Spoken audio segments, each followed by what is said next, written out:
bonjour à vous. Merci d'avoir répondu à notre invitation. Aujourd'hui, ce qui nous réunit ici, c'est la situation, comme vous le savez tous, qui concerne la suspension des producteurs d'eau en sachet que nous sommes. Et comme vous pouvez le constater derrière moi, cette machine, c'est pour la production de l'eau en gobelet.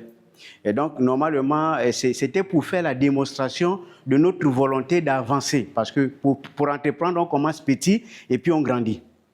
Et donc, la production d'eau en sachet, c'est le reconditionnement d'eau. Ça veut dire qu'on prend l'eau qui existe déjà, qui a été produite par une entité, et puis on essaie de retravailler ça pour mettre ça en sachet pour la commercialisation. Donc, c'est l'activité phare des producteurs d'eau en sachet. Voilà, donc, ils travaillent avec les éléments de la SCG.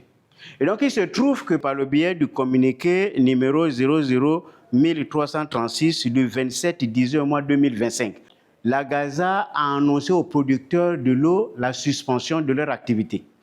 Les raisons évoquées par la Gaza, c'était qu'il y avait un problème au niveau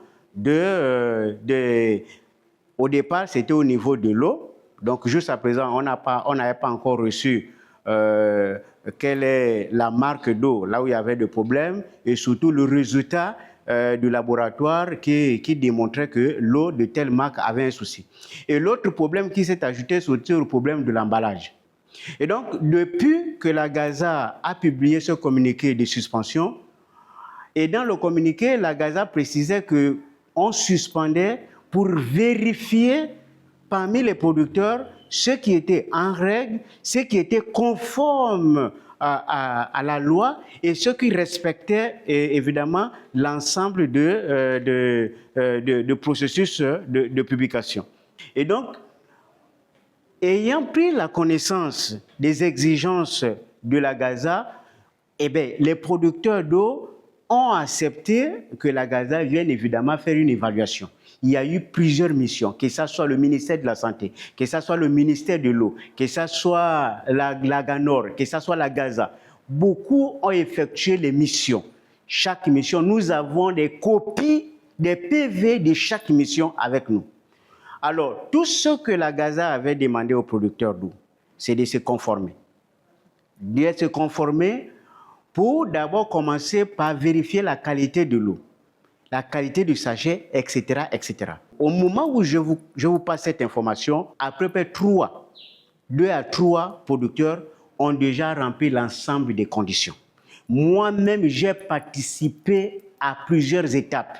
Nous sommes allés à la GANOR. La GANOR est passée même pour faire le prélèvement. Ils sont partis au laboratoire. Ils ont authentifié que la matière peut être exploitée et commercialisée sans problème. C'est ce que la GANOR a dit. Donc, il était bien question que la Gaza passe à la publication de la date et les conditions de la reprise pour au moins les producteurs qui sont en règle. Je vous rappelle que dans notre structure ici, avant, on avait un personnel qu'on employait.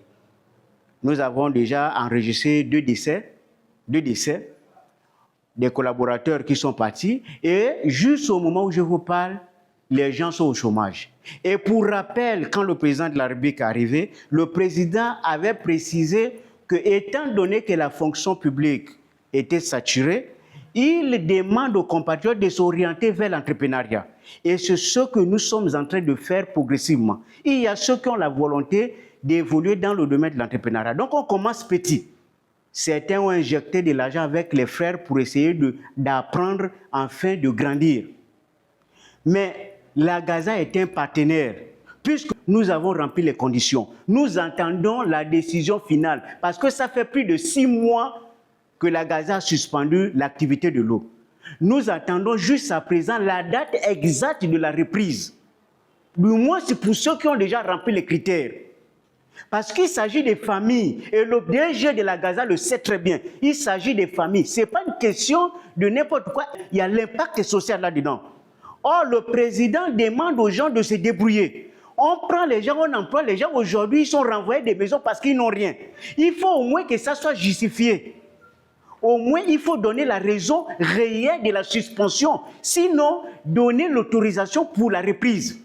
Nous savons tous que dans ce pays, il y a il y a un nombre incalculable d'aliments qui sont exposés. Un nombre incalculable. J'ai dit, si on veut arrêter tout ce qui n'est pas conforme dans ce pays de façon systématique, plus personne ne va manger. Et le DG de la Gaza le sait très bien.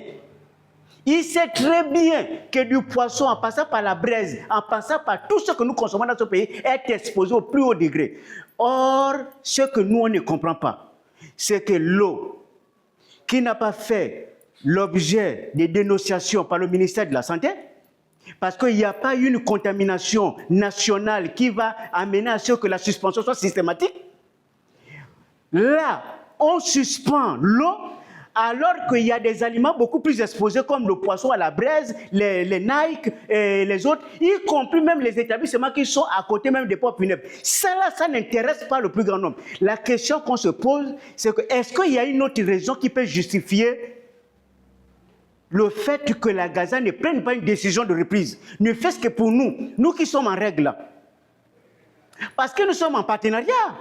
Et la Gaza est une agence qui doit veiller à ce que les aliments que les Gabonais consomment soient des aliments propres à la consommation.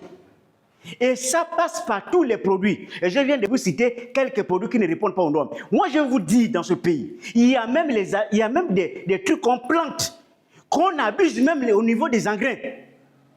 Mais tous ces produits n'ont pas fait l'objet de suspension. Seul l'eau a fait l'objet de suspension. Et si les autres vont être suspendus, quand on suspend quelqu'un, on donne à quelqu'un les raisons, on demande à quelqu'un de remplir les critères, la personne remplit les critères, on donne à la personne la possibilité de réouvrir. Mais une suspension ne peut pas être intérieure. Le problème, c'est que ça fait plus de 6 mois que nous sommes là.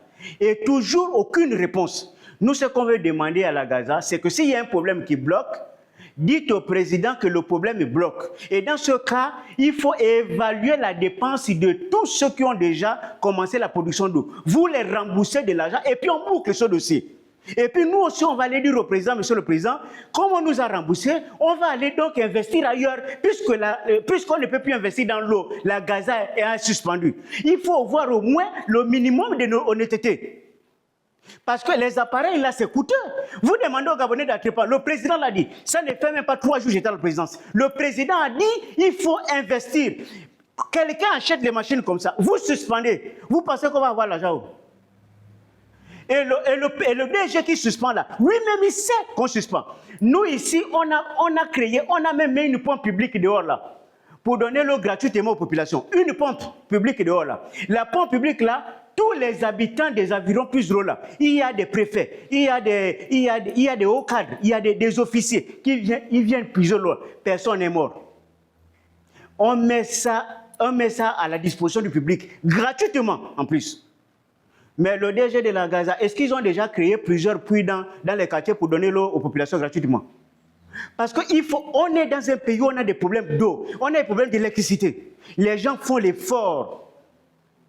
Il y a des domaines où on peut servir, il y a des domaines là où on peut être un peu souple. Pourquoi le domaine de l'eau a eu autant de pression? Et donc, pour finir, nous on interpelle le président. Parce que le président, c'est le père de la nation. C'est lui qui gère tous les dossiers. J'ai dit au président, quand vous avez demandé aux gens d'entreprendre, il y a des gens qui n'ont pas de formation. Il y a des gens qui n'ont pas l'expérience. Il y a des gens qui n'ont pas de moyens. Parce que même pour aller prendre l'argent à la banque, il faut avoir un projet. On va te demander des complications pour aller à la banque. Ceux qui ont eu un peu de moyens, quand tu as trouvé un frère qui a déjà une structure, qui est déjà en marche, tu viens voir le frère, tu dis, mon frère, oui, toi qui as déjà l'expertise, moi, je veux ajouter un peu d'argent dans ta structure. Comme ça, on va évoluer ensemble. Le temps pour moi d'avoir l'expérience. Et puis, soit je crée ma propre structure, soit je rachète ta structure. C'est comme ça que les choses fonctionnent. Mais il y a des gens, les compatriotes, qui ont fait cet effort-là. Il faut que le président, en tant que père de la nation, il regarde ça de très près. Si on doit suspendre quelqu'un, il faut que ça soit pour des raisons valables. Et moi, je lance cet appel au président. Parce qu'on est obligé de déranger le président pour quelque chose qu'on peut arranger entre nous. C'est un problème de logique et de droit. On n'est pas obligé d'interpeller le président. Vous voyez, je suis même très mal à l'aise pour interpeller le président. Pour un problème d'un processus qui est simple à faire. Si les gens ont rempli les conditions, on demande des ouvertures, c'est simple. Mais le président, c'est le père de la nation. C'est lui qui doit trancher ce genre de problème. Maintenant, là, nous, on est confronté un peu avec la Gaza. La Gaza nous a suspendu, ne veut plus donner l'ouverture. Il faut que le président sache que dans le domaine de production d'eau, il y a des Gabonais à l'intérieur. Et les gens, même ceux qui n'étaient pas Gabonais, qui étaient responsables, employaient des Gabonais à l'intérieur. Il fallait faire une évaluation avant de prendre des décisions. Il faut évaluer la situation. Pour ne pas que la politique du président soit mise à mal. Il faut évaluer la situation avant de décider. Ce n'est pas par plaisir qu'on prend une décision.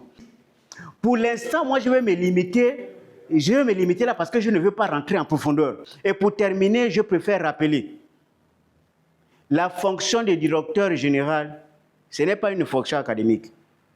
C'est une nomination. Je vous remercie.